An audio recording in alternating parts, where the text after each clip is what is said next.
पहले तो टूरिस्ट का बहुत कम विजिट होता था। बच्चों को पढ़ने का रूम भी एक अच्छा सा नहीं था। हमारा बच्चे क्लास 8 तक पहले मिडिल स्कूल जाता था तो यहाँ से बाहर जाता था, तो अभी यहाँ पे कुछ उनको डॉक्यूमेंट्स जरूरत हो जाता था, हर चीज़ कुछ जरूरी हो जाता है। तो पहले लुमला जाना पड़ता था। लुमला 45 किलोमीटर्स पड़ते और तवांग 80 समथिंग पड़ते ना। दूर जाके रेंट पे बैठ के पढ़ना बहुत तकलीफ होता था। पहले हमारा यहाँ पे ये सब वेस्ट में होने का था, कचरा जो क्या आता था लेके आता था, नदी में फेंक देता था पूरा।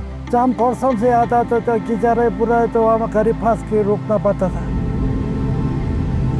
सरहद पर बसे इन गांवों में जिंदगी थी, लेकिन जरूरतें सिर्फ ख्वाबों में मिला करती थी। ये बात उन दिनों की है जब ऐसा लगता था कि जैसे ये आखिरी गांव भारत के नक्शे के किनारे रखी कोई भूली हुई उम्मीद हो। वक्त बदला तो दौर बदला, दौर बदला तो नेतृत्व भी बदला, नेतृत्व बदला तो नीतियां बदली, और जन्म हुआ एक दूरदर्शी सोच का, जो इन आखिरी गांवों को पहला गांव बना गई। जब से वाइब्रेंट विलेज प्रोग्राम स्टार्ट हुआ था तो सबसे पहले तो हमारा ये कैफ़े जो रन करने में इंडियन आर्मी का बहुत बड़ा योगदान रहा है ना। उन्होंने ही हमें ये कैफ़े को अंडर वाइब्रेंट विलेज पे दिलवाया है, और उन्होंने ही हमें बेकिंग और कुकिंग का क्लासेस भी प्रोवाइड किया है। 20 में 2022 को ये दीनदयाल स्कीम का बारे में सुना, मतलब ऐसे सुना कि ऐसे कुछ स्कीम है, तो होम स्टे का है, तो मैंने इसलिए अप्लाई करके देखा, तो प्रेजेंटेशन वगैरह सब कुछ दिया तो मिल गया। इसलिए अभी देखा जाए तो बहुत ही अच्छा है। जब से ये वाइब्रेंट विलेज प्रोग्राम स्टार्ट हुआ है ना, तब से मतलब टूरिस्ट विजिट भी आना शुरू हो गया है। इंटरनेट भी 2023 से चालू हुआ, तो ये इंटरनेट चालू होने का बाद यहाँ पे टूरिज्म और भी आ रहा है, क्योंकि आजकल तो पूरा ऑनलाइन है ना। जब वो लोग फूड के लिए आते हैं तो हमारा इनकम भी अच्छा से हो जाता है ना। वाइब्रेंट विलेज के अंदर में एक घर भी होने से वहाँ पे भी गवर्नमेंट उसको रास्ता पहुँचा के देंगे बोला है। गवर्नमेंट कोई भी ऐसी चीज़ नहीं छोड़ेंगे बोला कि कोई एक आदमी होने से भी उसको कहीं दूर जाना पड़े। कुछ पे आना जाना होगा तो तकलीफ नहीं होता है। जैसे काचा रोड ऐसे तो उसमें तो अपना घर से फकर माता तो तकलीफ होता है, पुटापुरी लोग जाने में तकलीफ होता है, जैसे बीमारी लेके जाने में तकलीफ होता है। अभी थोड़ा जो रास्ता ठीक है तो कोई भी अभी पुटापुरी हो, बीमार भी हो तो जाने में तो थोड़ा आराम लगता है, वही फर्क है।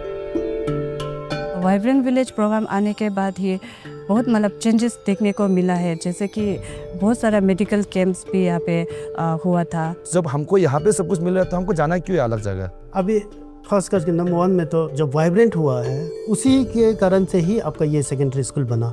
अभी इतना बड़ा बिल्डिंग बन गया, इसके बाद में हॉस्टल बिल्डिंग बन रहा है, ऑडिटोरियम बन रहा है, प्लेग्राउंड बना। एजुकेशन में तो बहुत सारा डेवलपमेंट आया है, क्योंकि मेन तो बस्ती को डेवलपमेंट होने के लिए सबसे पहला थिंग तो ये एजुकेशन ही होते हैं।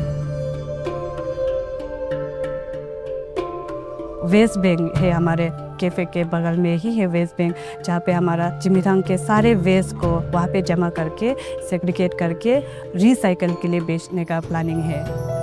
सरहदों पर बदलाव की नई इबारत लिखी जा रही है।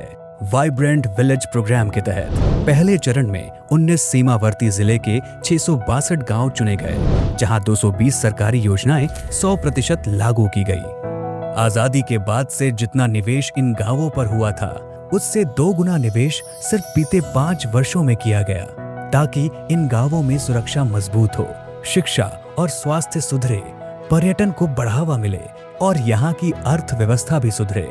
वाइब्रेंट विलेज आने के बाद ही क्यों हुआ ये सब, मतलब centre is focusing, central government वो कर रहे, स्पेशली अपना जो ऐसे जो बॉर्डर एरिया। ये उस भारत की झलक है जो हर कोने तक पहुंचना चाहता है। जब सीमाएं मजबूत होती हैं तो देश मजबूत होता है, क्योंकि सशक्त गांवों में ही बसता है सशक्त भारत। और इसीलिए वाइब्रेंट विलेज प्रोग्राम देश की सीमाओं पर विश्वास की नींव बन रहा है।